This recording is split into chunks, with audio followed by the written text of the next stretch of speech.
Good morning. Come on, guys, that was weak. Good morning. Much better. I know everyone's very sleepy because of daylight savings time, or as one of my friends puts it, the worst night of the year. So, good morning and welcome to the Unitarian Coastal Fellowship. As Unitarian Universalists, we believe that we are all sacred beings, diverse in culture, experience, and theology. And we work to be diverse, beloved communities where all thrive.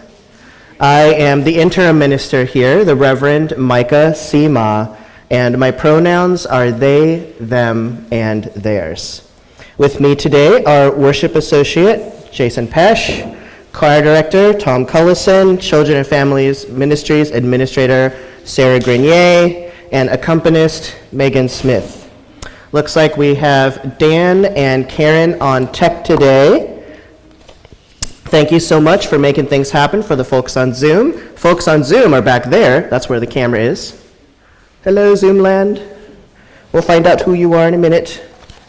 Now, do we have any visitors in the sanctuary today? Please raise your hand if this is your first time here. Okay, and please keep your hand up if you would like to introduce yourselves. Oh, that hand went down real fast. Okay. All right, we do have someone who will introduce themselves. Okay, I'm going to bring you a microphone because it doesn't matter how big your voice is, but they can't hear you on Zoom if you don't use a microphone. Okay. Hi, everybody. My name is Tricia Hart, and I'm a Unitarian Universalist minister, and so is this guy who doesn't want to introduce himself, the Reverend Peter Newport. And we have known Micah for 5, 6. Micah, help me out. I don't know. What is time? Time is an illusion. When I was serving a congregation in Cleveland, and Micah was, finishing all the getting ready stuff. We worked together for a whole year. It was an amazing thing. Taught me everything I know. Okay. Thank you. Was there anyone else who wanted to introduce themselves?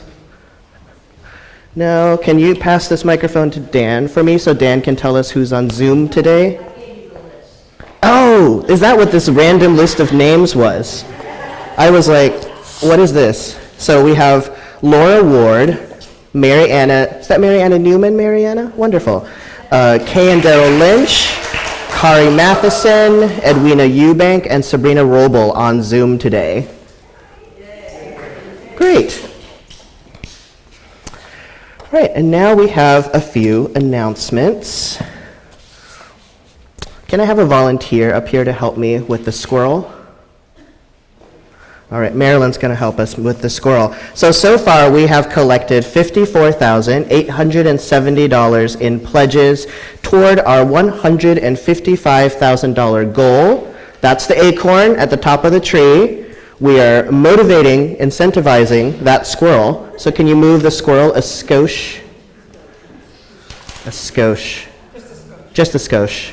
Yes, our squirrel still needs some encouragement to get to that $155,000 acorn. So please do get your pledges in. All pledges that are in by March 31st will be eligible for a prize drawing. Doesn't matter if you pledge $20 or $200 or $2,000, you will be eligible for a prize drawing. Also, anyone who would like to add more hopes and dreams and what UCF means to me to the tree, we do have plenty of leaves to go around, and you can add a leaf to our tree anytime.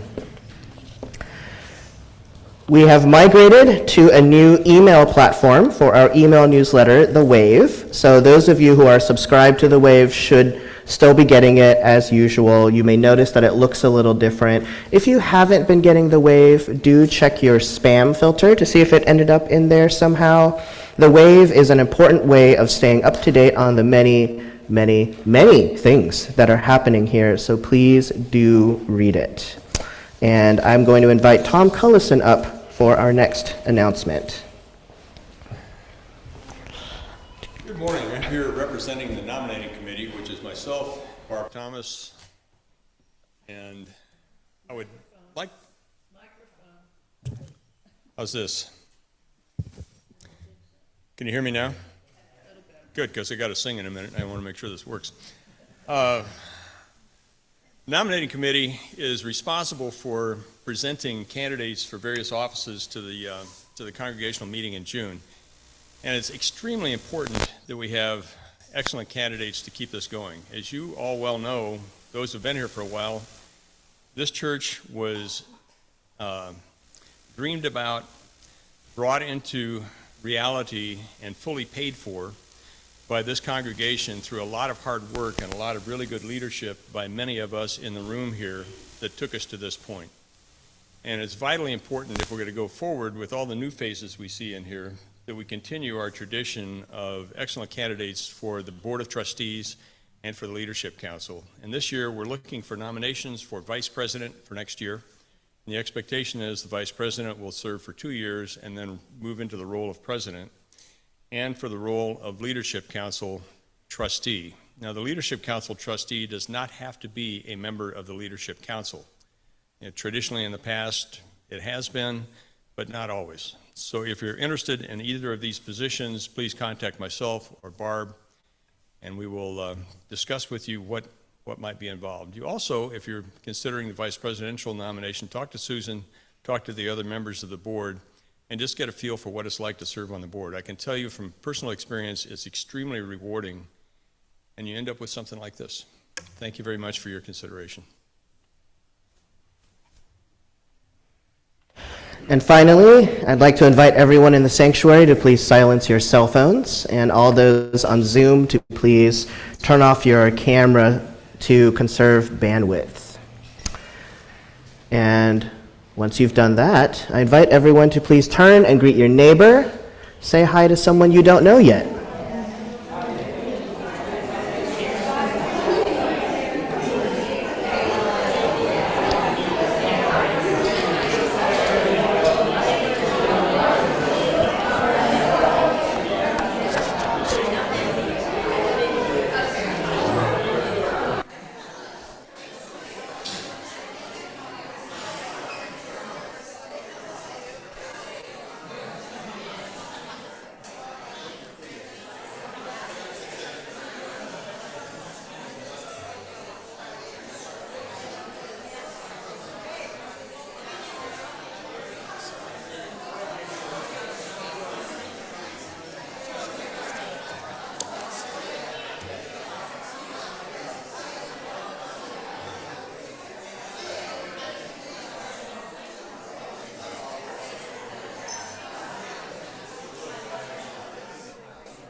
Beloveds, we gather today in the spirit of humility.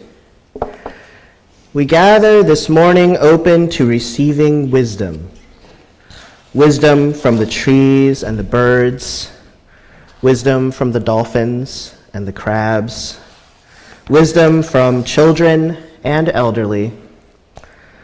Wisdom comes to us from all places, including our dreams, including our conscience, including deep within ourselves, because we also contain wisdom. We sometimes just don't know it yet. So let us open our hearts and our minds today to receive the wisdom that the universe has in store for us. Will the people repeat after me, "Come, let us worship together." And I invite Jason to read our chalice lighting words today, which are number 452 in the gray hymnal.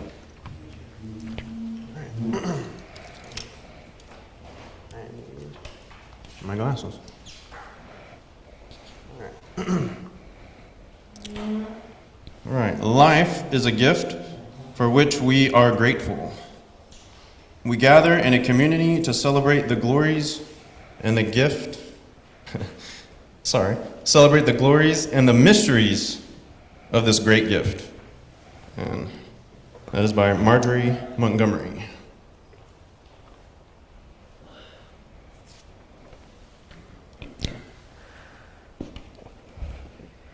And we light also our peace candle.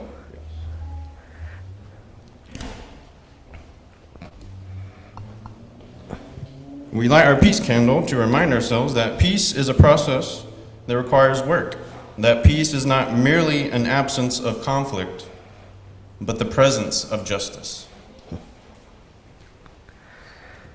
And now I invite all who are able and willing to please rise for our opening hymn, number 151, "I Wish I Knew How." I knew how too.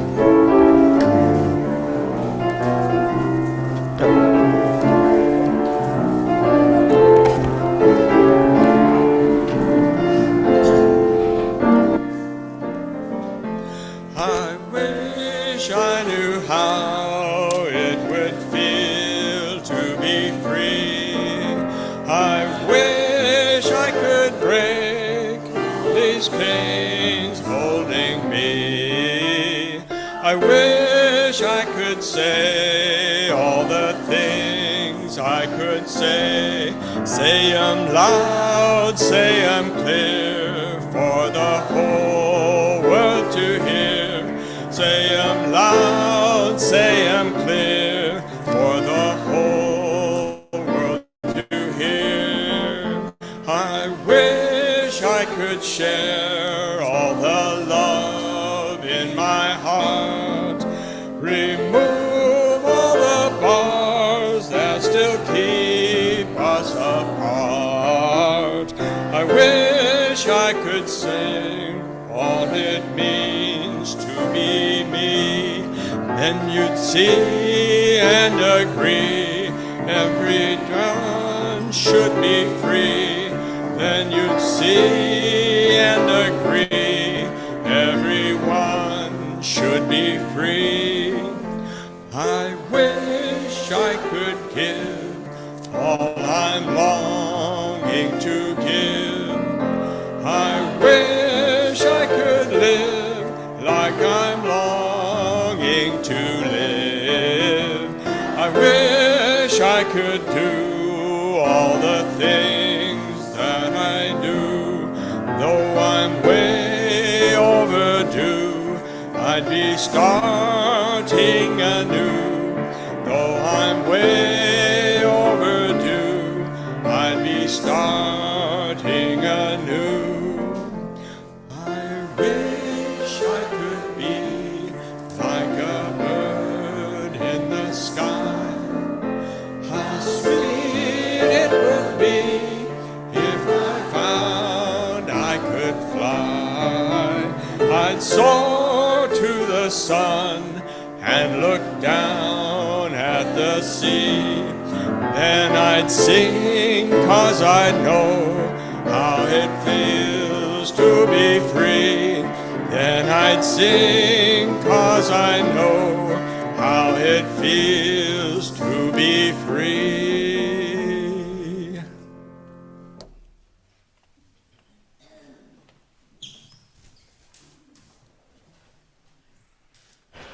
All right, and now I invite the young and young at heart forward for a time for all ages.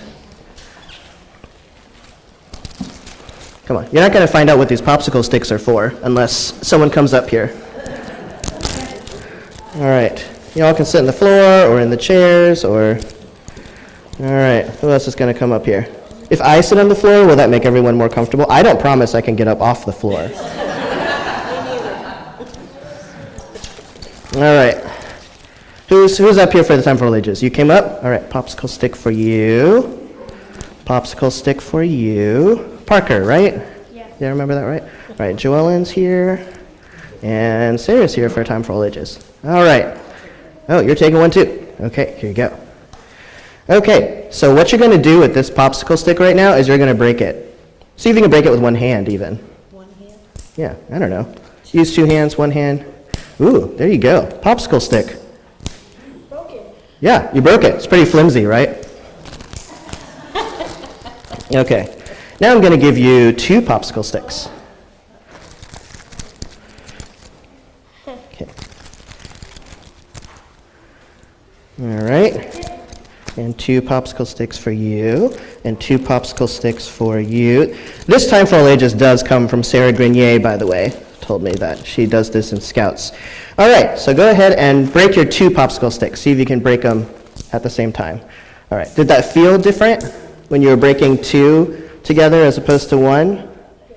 Yeah, how did it feel different? It was harder, right? Okay, now I'm going to give you... Feels the same to you? Okay, all right, buddy. I've got a whole handful of popsicle sticks for you now. Break it? Yeah, see if you can break a whole handful of popsicle sticks. Did I miss someone? Oh, oh. Let's see. Oh, I'm sorry, I missed you, didn't I? You need a handful of popsicle sticks. There you go. All right, how's it going? How's it going, Parker? I see you snapping them one by one. Was snapping them all at once a little difficult, maybe? Yes, it is. Yeah? Yeah, so what lesson can we learn from this about how it's harder to break a handful of popsicle sticks than just one or two? Yeah, because of, you need stronger force to break them. Yeah, you need stronger force to break. Oh man, how strong is Noble? That seemed like it took a lot of effort. Yeah. I know, he's like sweating. He's like, oh, this is my workout today. Breaking things. My mom says that. Yeah. Yeah. So the lesson here, I think the lesson Yes? is that it takes more effort to break a group of people. that it do. Look at that. Parker knows the lesson already. It is harder to break apart a group of people. Exactly. So individuals who are trying to create change, get something done in the world, easily fell, right? Snapped like a single popsicle stick. But if a whole group of people get together to do something together, to accomplish change, to work on a project, they can get more done because it's harder to break them apart. So thank you, Parker, and thank you everyone for participating in A Time for All Ages. Can I just give these back? Yes, or find a trash can. That's fine too. Take these and I'll... Okay. Well, now you have an example of broken okay, breaking the stick at the time. Oh, thank you, Sarah.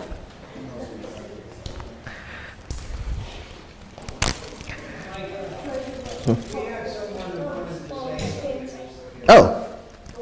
Oh, I'm sorry. If we do not hang together, surely we will all hang separately. Oh, so for those who didn't hear, T says if we do not hang together, surely we will all hang separately. Which I think is a great summary of the lesson of the popsicle sticks. Thank you, T.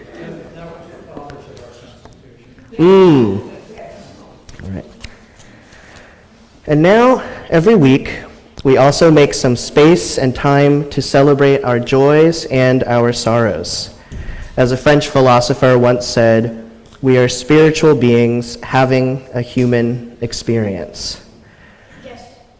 Yes. But none of us needs to have that human experience alone. Hold up, Parker. Let me get through this.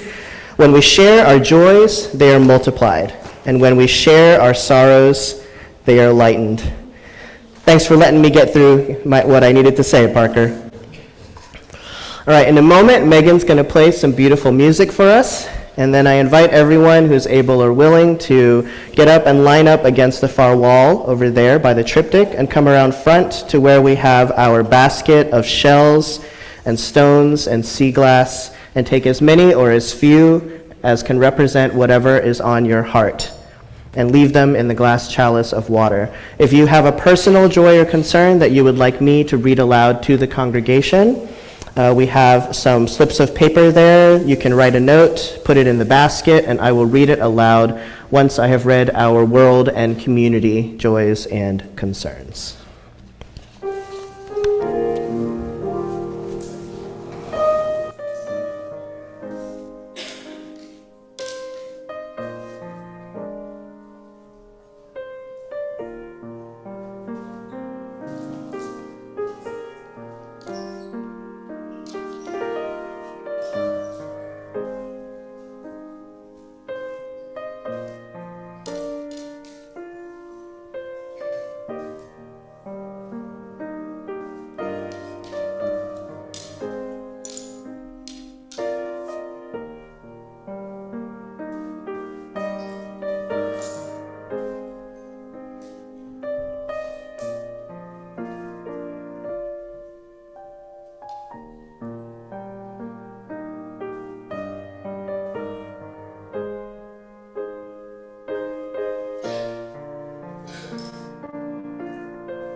These stones are for the Leonard family.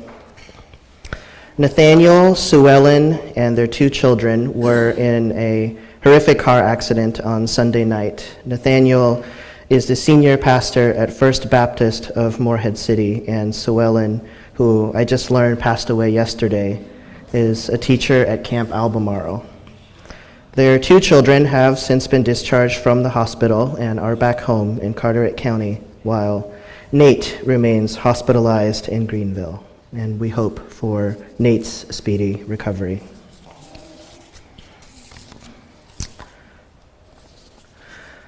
Please keep Miriam Green in your thoughts. She will undergo surgery for breast cancer this Wednesday, March 13th.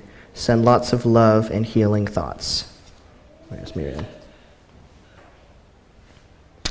Okay, in the next room. Our dear member Mary Anna Newman has moved into Cristo Coast Hospice House here in Newport. She welcomes visitors. I guess she's on Zoom. Hi, Mary Anna. She welcomes visitors who should call her daughter Cecilia to make arrangements to visit. Cecilia does need to return to Raleigh tomorrow, and so visitors are especially welcome tomorrow to sit with Mary Anna while Cecilia is away. I do have Cecilia's phone number for anyone who needs it. And Melvin writes, thanks for the many blessings and love for my wife. Will all please join me in the spirit of prayer?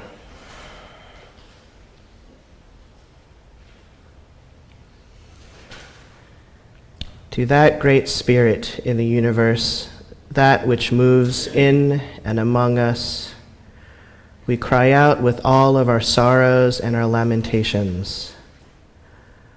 Sorrow for the Leonards, who have lost a mother and a wife. Sorrow for those who are undergoing sickness, who are having surgery, who we worry about deeply in our hearts.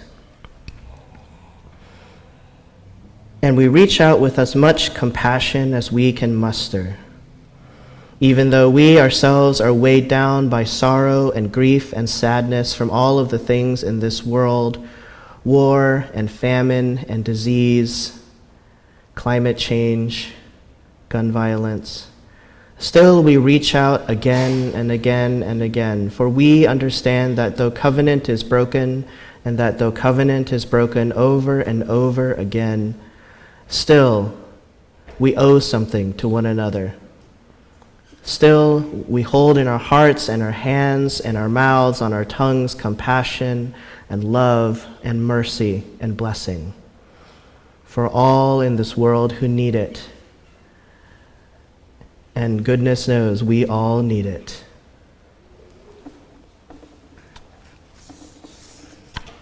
Amen, and blessed be.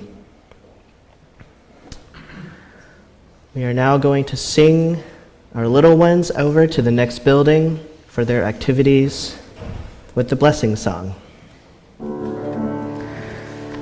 It's a blessing you were born, and it matters what you do. What you know about God is a piece of the truth.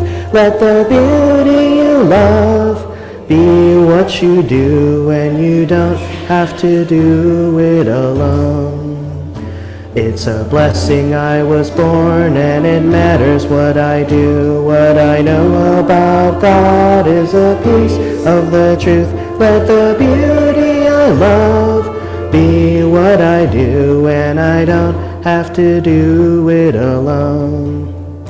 It's a blessing we were born, and it matters what we do. What we know about God is a piece of the truth. Let the beauty we love be what we do, and we don't have to do it alone. I invite everyone into a moment of silent reflection and contemplation.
I now invite up Holly Rogers to tell us about what UCF means to her.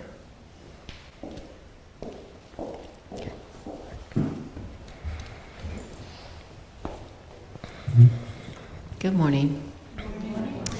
My name's Holly, and I think I know most of you. Margaret, my wife Margaret, and I, who's sick today, first came to UCF in 2018, and I was welcomed by Reverend Sally and by Happy Eubanks, who, after the service was over, and I was passing back down, going out of the room very quickly, she patted the chair next to her and said, "Come and talk to me."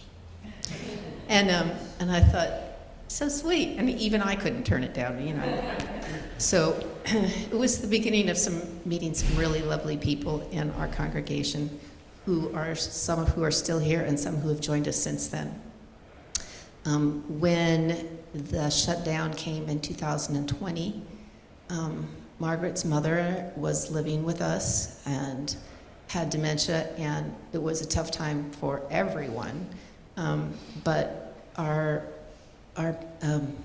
friends in UCF helped us get through that by taking care of Mom to let us have a little respite every once in a while, and that was much needed and very appreciated. I don't know about everybody else, all of the rest of our members, but I had a hard time adjusting to the new building. I mean, the other one was very known. This one was very big, and we had worked very hard to have it come into being, and here we are. The other thing I wanted to talk about is that I pledged to this place because we knew no one when we came here. We knew no one but you guys. And we found a community here and friends, and made it possible for us to live in an environment that isn't always friendly outside these walls.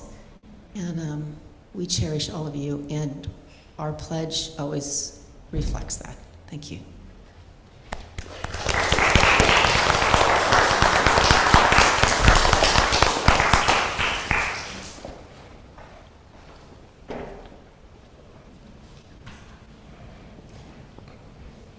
Good morning. I'm going to sing a song called The Sugar Trade, which is an economic circle in North America and into the Caribbean, where in the early days of this country, codfish was a primary resource, and North Americans at the time gathered codfish, put them on ships, sailed them across the ocean to Europe, where they were welcomed and eaten. They were sailed over there, they were salted, and they were sun-dried. The sailors then took the money they made from the fish to the Northwest African coast and bought human beings to bring back to the Caribbean to harvest sugarcane, which was then made into molasses, sailed north to New England, New Bedford, and southern New England coasts, and turned into rum. That was the circle. There were other circles with tobacco, and this circle all rode on the Gulf Stream, which is a big circle in the ocean that follows the Coriolis effect.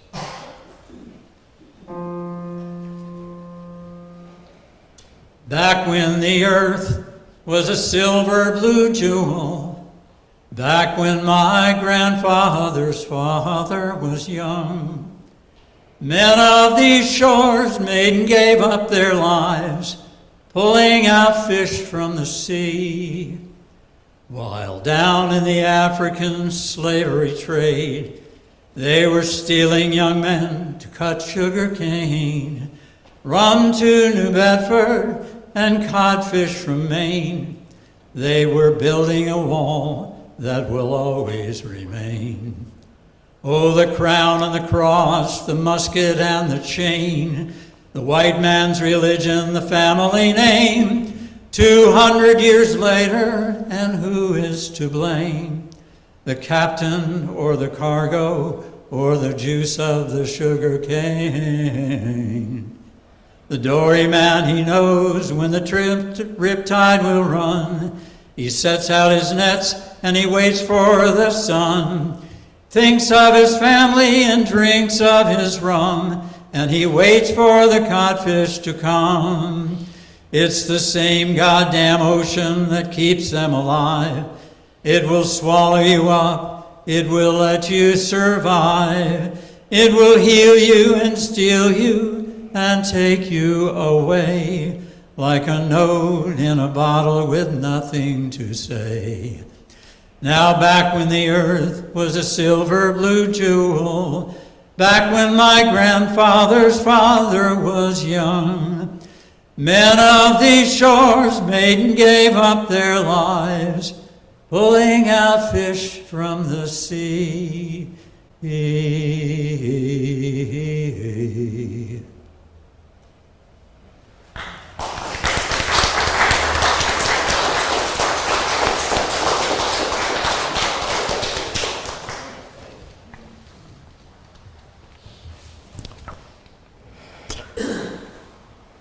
So what does the sugar trade have to do with colonization? Everything, of course. So before I can talk about decolonization, I first have to talk about colonization. So colonization is when a group of people from one country, let's say, go to another country, settle there, establish control over the indigenous people there.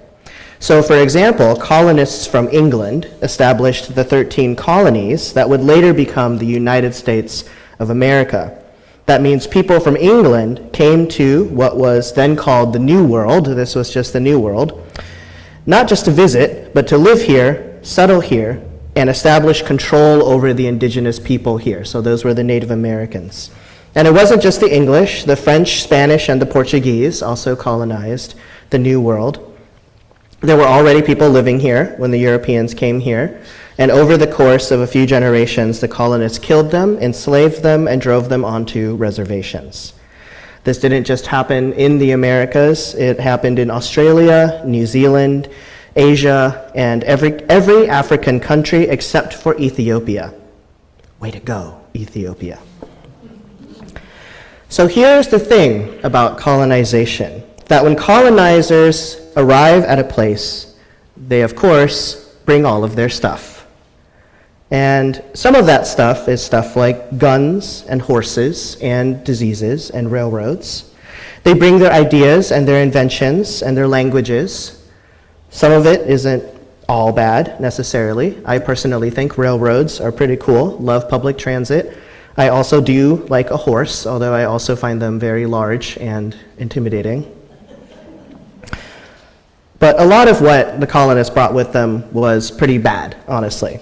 So, for example, colonists brought with them again, this is to Asia, to Australia, to Africa, to the New World, this idea that land could belong to somebody. They brought with them the idea that land and people were resources, were capital that could and should be conquered and consumed. They brought with them ideas about religion, what it looked like to be religious, and the idea that there was a correct religion that you could be. They brought with them the idea of scarcity, the idea that the world only has so much, and you'd better get in and grab as much of that for yourself as you can. They brought with them ideas about gender, that men and women are two separate and distinct categories that should look and act in two separate and distinct ways.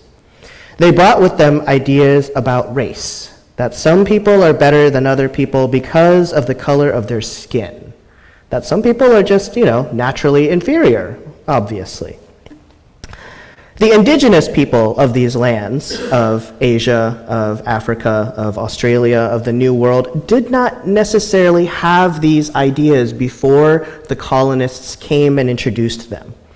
Instead, the indigenous people had ideas about how we're all part of an interdependent web of existence. They had ideas about wealth and generosity that did not look like what the colonists thought wealth and generosity looked like. The indigenous people had their own ideas about spirituality and religion and gender and race that the colonists did not recognize. Christopher Columbus, who we are taught in elementary and high school often is credited with, quote unquote, discovering the New World, wrote in his journal at the time when he first arrived in what they would call the West Indies, "Of anything they have, if you ask them for it, they never say no. Rather, they invite the person to share it and show as much love as if they were giving their hearts." Christopher Columbus also wrote, "They ought to make good slaves, for they are of quick intelligence, since I notice that they are quick to repeat what is said to them, and I believe that they could very easily become Christians, for it seemed to me that they have no religion of their own." Can you believe we gave this guy a holiday? So along with guns and metal swords and horses, colonists brought with them ideas about wealth and patriarchy and racism and sexuality and individualism. And as the colonists built their settlements and laid down their railroads, they also spread these ideas and laid them down all over the land. And many of these ideas are still with us today, maybe in a different form, sure. We have made some progress in the areas of sexism and racism, but they are still with us, and those ideas are still damaging us. Colonists saw the land as property, as something to be owned, as a resource to be extracted. And when we see land as something to be owned, that is a hindrance to our ability to care for the planet and fight problems such as climate change. It is a hindrance to our ability to actually feel ourselves to be part of an interdependent web of existence. Rather than thinking of the land as something that belongs to us, rather than thinking of land as property, can we think of ourselves as belonging to the land? Can we think of ourselves as being in relationship with the land? Can we think of ourselves really as being connected to all things? A beautiful prose poem I once read by Native American activist Jack D. Forbes read, "If you cut down all the trees, I die. If you cut down all the flowers, I die. If you kill all the fish, I die. If you take away all of the water, I die. But if you cut off my arm, I can live. If you pluck out my eye, I can live. So what then is my body?" Colonists saw the world as not having enough. When you don't have enough where you are, then you go somewhere else to where there is more stuff. That was the entire point. So they went to other places for spices, for gold, for land, for other signifiers of wealth. When we see the world through a lens of scarcity rather than abundance, it makes us fearful and selfish and greedy. When I see the world through the lens of scarcity, I can't give away what I have because I may never have any more. When I see the world through a lens of scarcity, I go, let me just see what my neighbor's got. Let me see if they have more than me. Oh, they have more than me. Oh, that sucks. If I see the world through the lens of scarcity, I could have $1 billion, but that $1 billion will never be enough. A world of scarcity creates a world of people who have and people who have not. When we see the world through a lens of abundance, then we know that there is always enough, and so we can give freely. The Blackfoot Nation used to have an annual ceremony where those who had the most gave it all away until they had nothing. And those people were seen as the most generous. Colonists saw themselves as individuals, often rugged individuals, right? Rather than as part of a collective. Property was personal property, not communal property. Rights were individual rights, not collective rights. Liberty was liberty for some, but not for all. Remember that on July 4th, not everyone was free. When you see yourself solely as an individual and the world as solely comprised of individuals, it makes it difficult to tackle collective problems. These are public problems such as gun violence, climate change, infectious disease. These are problems that cannot be solved by one cunning individual. They have to be solved through collective action, by individuals coming together and agreeing on collective solutions. I mean, something like climate change can't even be solved by one country, right? Because climate change is a global problem. It happens all over the world. It needs all the countries to work together. The native communities of the Cheyenne River area had no word for poverty. The closest thing that they could call it was someone without family. Because the idea that someone could be so isolated, so without family or a safety net or any kind of kinship, was the only way that any one of them would suffer from poverty. So there are a lot of problems that we are facing today. Do we all agree on that? Yes. We will solve them. I do believe that we will solve them, but we are not going to solve them with colonial perspectives. Those colonial perspectives are what created many of these problems. So we require new perspectives, and that means maybe actually going back to very old perspectives that existed before they were colonized. Indigenous wisdom, indigenous perspectives, not just from indigenous populations in the Americas, they just happen to be the ones that I am most familiar with, but all over the world, because indigenous people are still here. They are still here and in New Zealand and in Ghana and in many other places. Indigenous peoples do need to be decolonized mentally and physically, because the thing about being colonized is that you take on the ideas of your oppressors. You take on the ideas of the colonizers. I mean, my very own family will say things like, well, you know, white people run the world, so clearly we should just be more like them. I mean, they seem to have it figured out. It's like, do they though? Do they? So, but then there's also physical decolonization. So what's that about? Has anybody here heard of land back? Oh, okay. I saw like half a hand over there. So the land back movement is a movement to return unceded indigenous lands to the indigenous peoples. This movement is all over the world. It exists in Australia, it exists in Canada, it exists in the United States. The goal of land back is to reestablish indigenous sovereignty, give indigenous peoples back their economic and political control. So, I'll be quite honest. When I first heard about land back, giving land back to the indigenous peoples, I had this little whoa moment, like, whoa. Like, if we give the land back, where am I going to live? Did anybody else have this reaction? Yeah. Well, you know what? There is nothing about giving the land back that says that non-indigenous people have to leave. Did you hear me say anything about that? I didn't say anything about that. Their website doesn't say anything about that.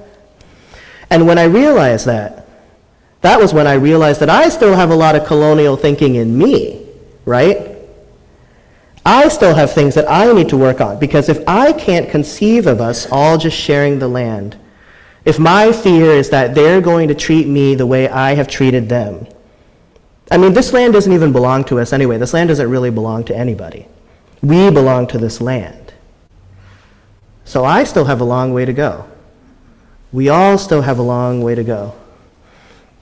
But boy, that's the only way that's going to get us to liberation, I think. That's the only way that's going to get us to beloved community. I invite everyone to stay seated for our next song, Circle Round for Freedom. That's number 155 in the gray hymnal.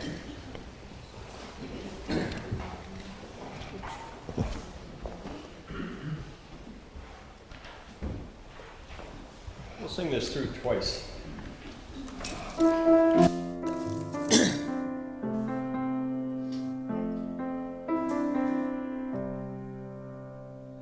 Circle round for freedom.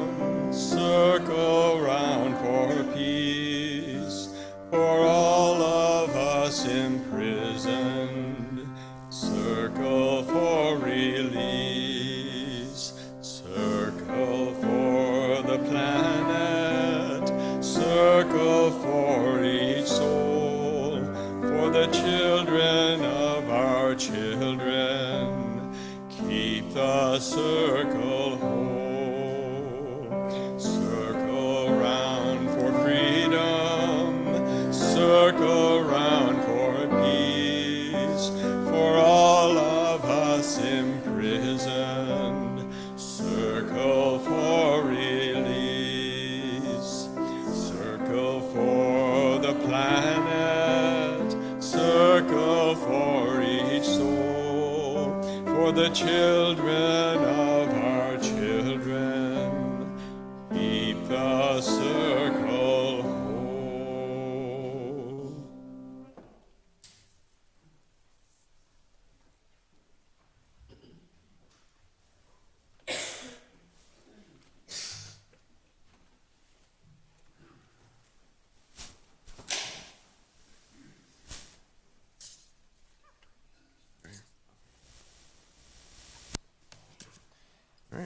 Every month, we share the plate with a different charity or nonprofit organization, meaning half of everything that goes into the offering plate that isn't a pledge is shared with that charity or nonprofit. This month, we're sharing the plate with the Misplaced Mutts, a nonprofit, volunteer-based organization dedicated to rescuing dogs and cats in shelters and less than ideal home situations throughout North Carolina. I invite the greeters forward to collect today's offering.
Please join in blessing this offering with hymn number 402. From you I receive.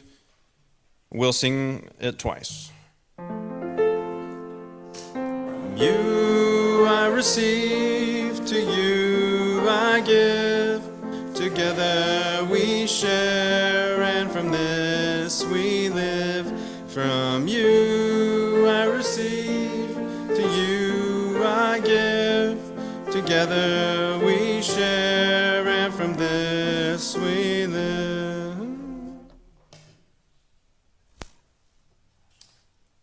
And now I invite up, who's doing this announcement? Is it Susan?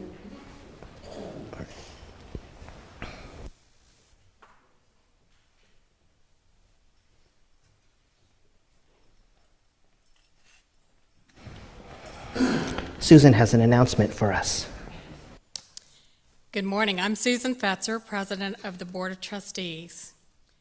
At the UCF annual meeting in June of 2023, the congregation affirmed the appointment of 5 people to a search committee: Miriam Green, Tom Cullison, Sarah Grenier, Penny Hooper, and Amy Jones. This morning, I'm pleased to invite them to the stage, along with members of the contract negotiating team, Joan Burton and Laura Prestwich.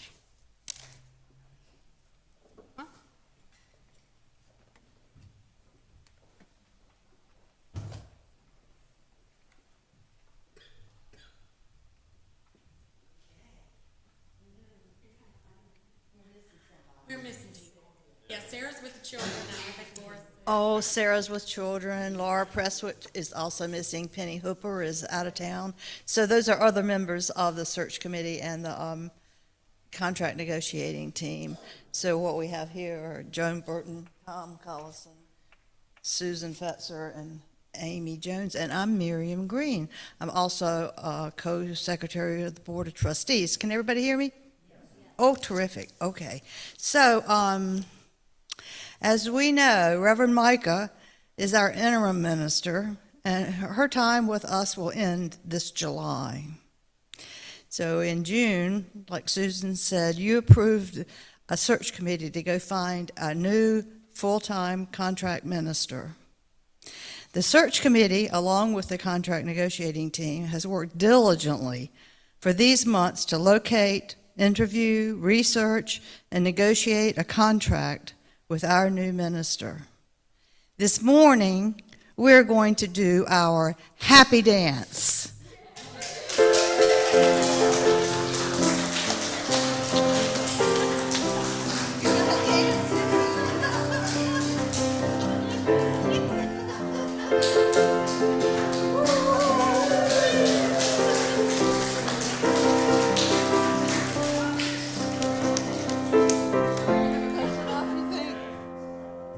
Okay, thank you. Well, we wanted this to be a memorable day.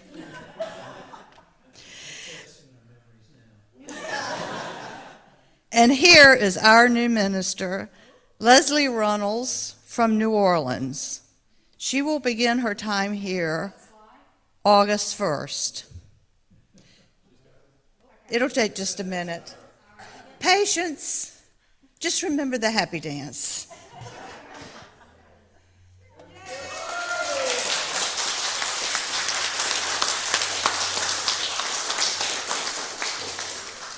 She's wonderful. She'll begin her time here August 1st. And those of us from UCS who worked on this have learned to respect, trust, and love Leslie. We think you will too. Here are a few words from Leslie. Hello, Unitarian Coastal Fellowship. I am thrilled to become your new minister. I look forward to meeting you all, learning your stories, your hopes and dreams, and your shared histories. I begin each day with a spiritual practice so that each day I can be the calm, centered, and caring minister I want to be.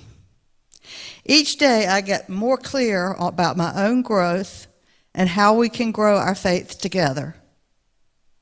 I aim to be approachable, ready for deep conversations, and clearly articulate my boundaries related to our mutual covenants.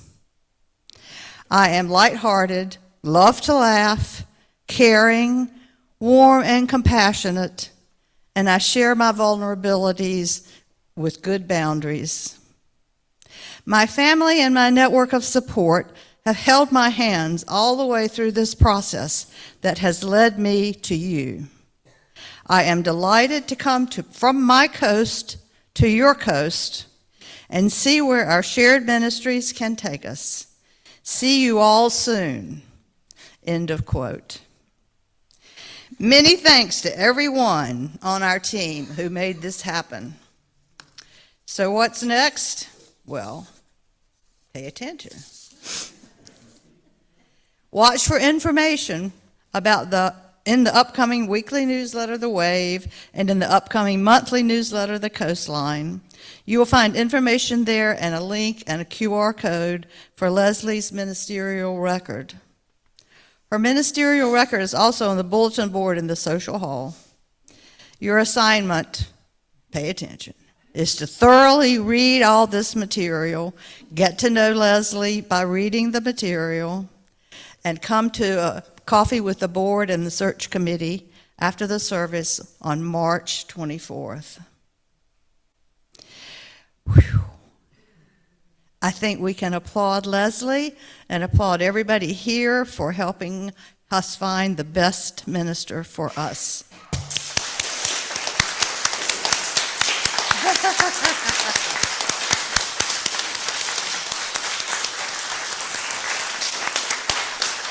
Okay.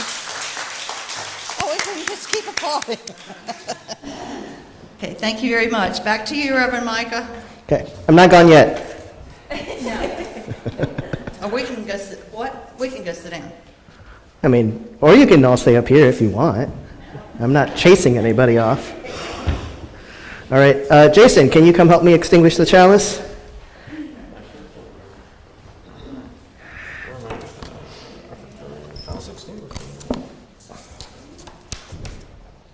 All right, yes. We extinguish this flame. Oh, yeah. Yes, please walk with me as we. Oh, Yes. Okay. Please say with me the chalice extinguishing. We extinguish this flame, but not the light of truth, the warmth of community, or the fire of commitment. These we carry in our hearts until we are together again. And now, in Español. Extinguimos esta llama, pero no la luz de la verdad, el calor de comunidad, o el fuego de nuestro compromiso. estos los llevaremos en al corazón hasta que estemos juntos otra vez. And now will all please rise as you're able and willing for our closing hymn, number 1024, When the Spirit Says Do.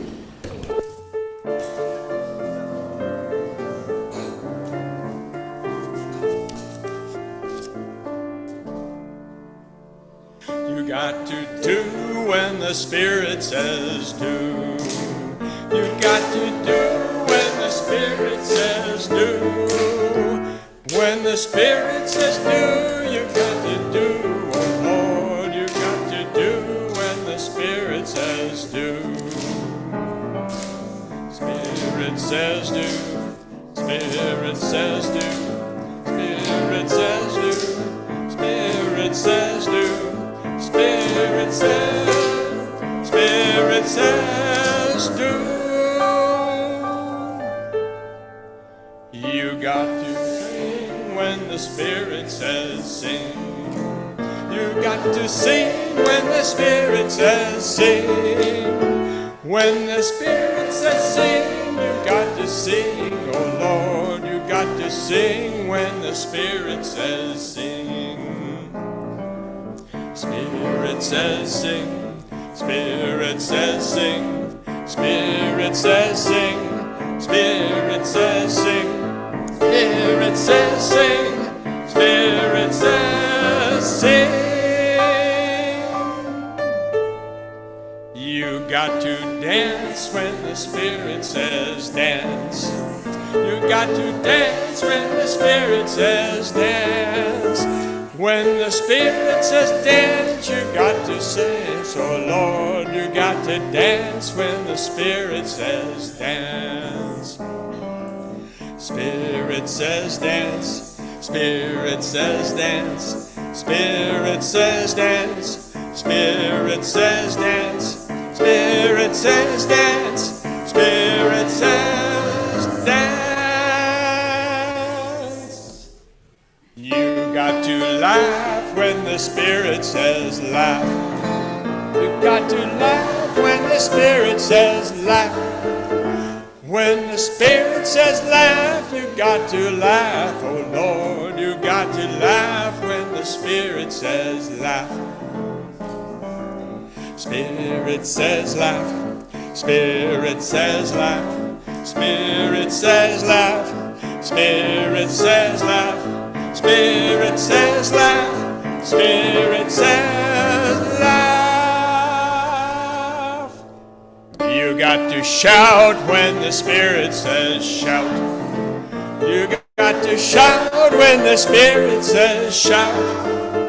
When the Spirit says shout, you got to shout. Oh Lord, you got to shout when the Spirit says shout. Spirit says shout, Spirit says shout, Spirit says shout, Spirit says shout, Spirit says shout, Spirit says shout.